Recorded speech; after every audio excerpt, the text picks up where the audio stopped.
It took at least 2 attempts before a team was able to reach first the Pindiu station, then the outlying areas involved in the tribal conflict. The weather is unpredictable in these parts, but in the last 24 hours the conditions have been ideal to chopper in relief supplies.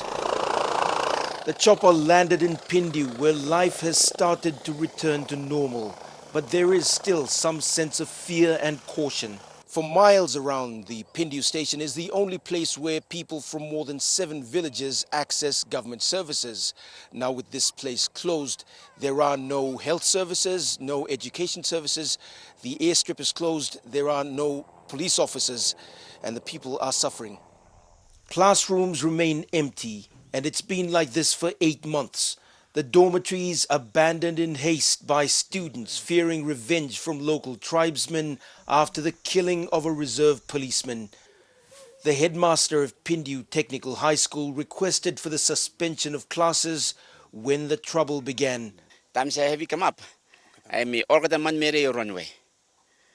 Public 7, all the like even Texas, me bla put them along PMV and I go listen more on Gagidu, or go out.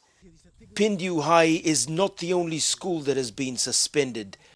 26 elementary schools, 16 primary, and 4 community schools are closed. About 5,000 students are without education. In Quella village alone, 56 houses have been burnt to the ground. A local peace officer killed when the ambush happened. The people fled to the jungle and remain there despite efforts to convince them to return. Some of the casualties are young. A 12-year-old boy killed in one attack. His brother is in the Brown Hospital in Finchhaffen, recovering from the vicious attack. From Pindiu, we travel to Nyalo village.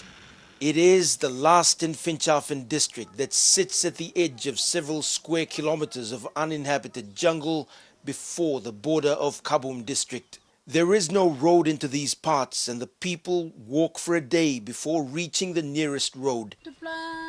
In this male-dominated society, Bessie Serum is a leader in her own right. She managed a household while her husband worked with the provincial government to negotiate peace. Her brother-in-law joined the neighboring Gena villagers who fought the Nyalo.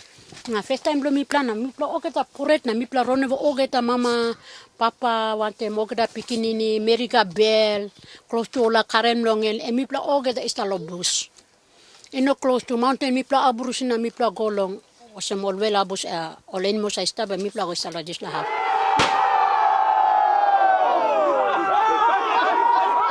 The Morobe Provincial Government has been very cautious about the use of police to end the fighting, but it has cost them over 500,000 kina for relief for the women and children and to fly teams of negotiators.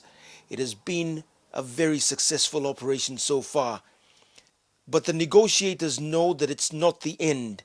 They still have the problem of illegal guns and the possible flare-ups that may happen if they lose focus. Scott White, National MTV News, Ley.